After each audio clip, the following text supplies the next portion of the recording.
la Shia, que se remonta a los años 90 desde la visita del ayatolá Mohammed Mehdi Samseddin de Líbano a nuestra sede central en Roma, y después a través de la amistad con el inolvidable sheikh Said Hanifah, miembro del Consejo Supremo Islámico de Líbano, quien participó durante varios años en encuentros de diálogo interreligioso organizados, de saludarle y de escucharle en el último encuentro en el que pudo participar, en septiembre de 2013 en Roma.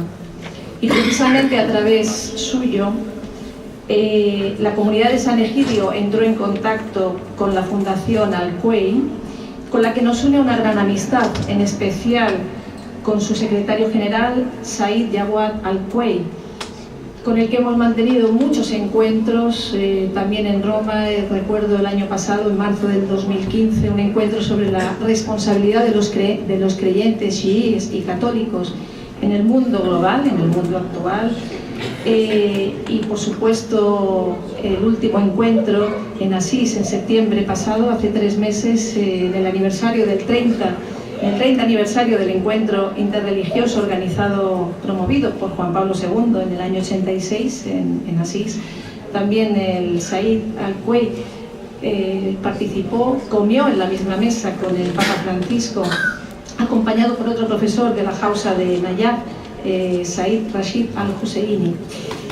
Y fruto de esta amistad, también quiero recordar el encuentro que una delegación de la comunidad de San Egidio, a la que creo que el profesor Targini hacía referencia antes cuando hablaba de unos enviados del Vaticano que se encontraron con el ayatolá Said Ali Sistani, eran miembros de la comunidad, una delegación de la comunidad de San Egidio, en enero del año 2014, encuentro para nosotros histórico, donde efectivamente reafirmo todas las palabras que ha dicho el profesor Targini antes, y verdaderamente aplaudimos los esfuerzos y el gran interés por parte del ayatolá Said Sistani en defender la minoría cristiana en Irak. De hecho, él llegó a decir que la pérdida de la minoría cristiana en Irak significaría un gran empobrecimiento para todo el país, para todos los iraquíes.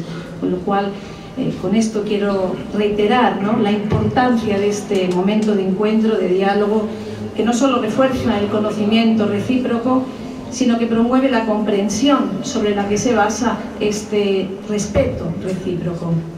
Bien, entrando en materia, no cabe duda de que la globalización ha cambiado radicalmente las formas de relación entre los pueblos y entre las religiones. El mundo global ha impuesto unos cambios muy profundos que me parece todavía las sociedades no están a la altura de las circunstancias y no han sabido todavía gestionar o comprender en profundidad esos cambios. Simplemente recordar que desde el año 2007 se sabe que la población urbana en el mundo supera a la población rural. Quiere decir que la gente vive en las ciudades. Y las ciudades son por excelencia los lugares del encuentro, los lugares de las diferencias, los lugares del pluralismo, a diferencia de lo que ocurre en el mundo rural, donde los límites son más estáticos y están más definidos, ¿no? Utilizando la famosa expresión del sociólogo Bauman, el mundo urbano es un mundo líquido, de contornos mucho más dinámicos, ¿no? Y en este mundo globalizado, donde las distancias se han acortado para todos, paradójicamente surgen reacciones contrarias, reacciones de resistencia, podríamos decir, a esa globalización. Lo que el filósofo Todorov ha explicado muy bien, ¿no?, con su concepto del hombre desplazado, el hombre desarraigado, que se siente perdido en un mundo que se ha hecho quizá demasiado grande para él.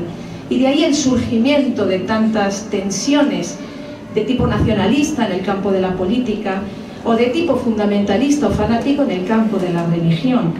En el mundo global, hombres y mujeres desorientados, desarraigados, no soportan no tener raíces y por eso pueden sentir la atracción del fanatismo violento, ¿no?, algo que vemos por desgracia en todos los continentes.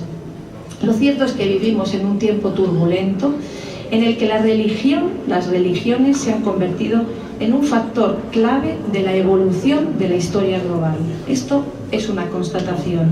Por tanto, se equivocaron aquellos que pronosticaban que con la modernidad se produciría una decadencia de las religiones. Lejos de producirse tal decadencia, con la modernidad hemos asistido más bien a un renacimiento de lo religioso, que en algunos casos, tristemente, y lo sabemos todos, se ha instrumentalizado para generar violencia, para generar conflicto entre las religiones, pero que para nosotros, creyentes de verdad, creo que significa sobre todo este reto de la globalización, vivir la responsabilidad de un mayor compromiso de cara a Dios y de cara a los hombres. Y estamos convencidos de que en el mundo global las religiones están llamadas a desempeñar un papel fundamental, pero las religiones ya no pueden estar solas, no pueden estar aisladas, deben relacionarse y no solo tolerarse, deben apreciarse, deben estimarse, deben apoyarse y colaborar juntas. Aquí el gran camino recorrido por la Iglesia Católica a partir del Concilio Vaticano II, con Pablo VI, que abrió una gran estación de diálogo, y como no, de nuevo mencionar, ¿no?, el gran impulso dado por Juan Pablo II a partir de 1986, ¿no?, con la puesta de manifiesto de la responsabilidad de las religiones, una responsabilidad común y compartida de cara a la paz. En el fondo es lo que creo que subyace en encuentros como el de hoy, ¿no? ¿Cuál es nuestra responsabilidad como creyentes de las religiones, chií, católicos, en la construcción de un mundo mejor en el nuevo contexto actual, global y plural? Y hay grandes desafíos, el de cómo vivir juntos, el de cómo contribuir a la paz en las nuevas situaciones de convivencia que el mundo global delinea o perfila, ¿no? Para la comunidad de San Egidio este es un tema central, básico, y de ahí los esfuerzos por construir la paz, por el diálogo, así como por la lucha por la justicia y por la solidaridad con los más pobres. Y este año, de manera especial, antes hablaba el padre José Luis no se debe de hablar de la crisis de los refugiados, y es verdad, porque los refugiados, muchos de ellos han venido para quedarse, y no es una crisis pasajera, como si fuera algo que dentro de poco pasará, pero ciertamente el drama de los refugiados que llaman a las puertas de Europa, refugiados de tantas guerras dispersas por el mundo, ha sido una gran pregunta para esta comunidad cristiana. Todos hemos visto las imágenes en televisión de tantos refugiados recorriendo caminos embarrados para darse de bruces con una valla o con un muro, ¿no? Todos hemos visto estas imágenes de tantos que se juegan la vida en el mar Mediterráneo fundamentalmente, con tal de llegar a un puerto seguro, porque a veces el mar es más seguro que la tierra firme, ¿no? Son esas imágenes que se nos han colado en televisión de manera quizá demasiado breve, por un espacio de tiempo demasiado breve, ¿no? Ante estas imágenes, la pregunta es ¿qué podíamos hacer? Antes se ha mencionado el proyecto de los canales humanitarios, del que quiero comentaros brevemente, sé que el tiempo escasea. Los canales humanitarios promovidos por la Comunidad de San Egidio y por la Federación de las Iglesias Evangélicas y la Mesa Valdense, empezando en Italia, es el fruto de esta colaboración interreligiosa, en este caso ecuménica, con tal de dar respuestas eficaces desde los mundos religiosos a los problemas reales, a los problemas de la sociedad actual. Estos corredores son un proyecto pionero en Europa por el que se han abierto puentes seguros para que lleguen los refugiados desde el otro lado del Mediterráneo, desde campos de refugiados en Líbano, en Etiopía, en Marruecos, donde hay tantos hombres y mujeres huyendo de tantas guerras, y son puentes seguros a través de los cuales estas personas llegan a Europa de manera segura en avión y llegan también de manera legal a través de un visado humanitario, que es una herramienta que el derecho de la Unión Europea concebía, aunque nunca se había utilizado. De esta manera se prioriza, ¿no?, la llegada a Europa de personas en situación de vulnerabilidad. Me estoy refiriendo a familias con niños, me estoy refiriendo a enfermos, a ancianos, a discapacitados, a personas que han sufrido la tortura. Estos corredores humanitarios empezaron en Roma, en Italia, donde se firmó este acuerdo entre los promotores y el gobierno italiano. Empezó en diciembre de 2015 y al año exactamente, que es el momento en el que nos encontramos, ya han llegado 500 personas de manera segura a Italia.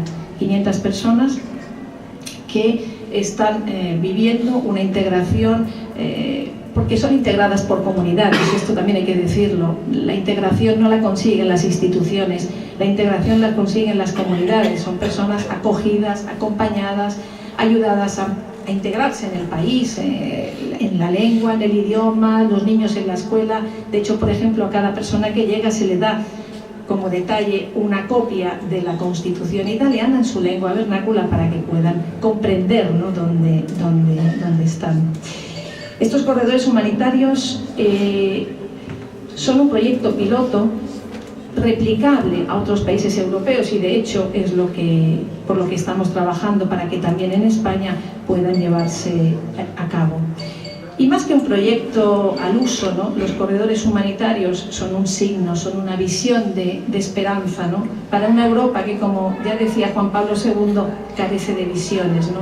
Pensamos que las visiones no hay que buscarlas en los libros. Los refugiados son embajadores de la visión de un mundo nuevo, de sociedades que serán las sociedades del futuro, si éstas seguirán siendo sociedades multinacionales, pero no por esto sociedades destruidas. Quizá son los refugiados quienes nos ayudan más que nosotros ayudarles a ellos.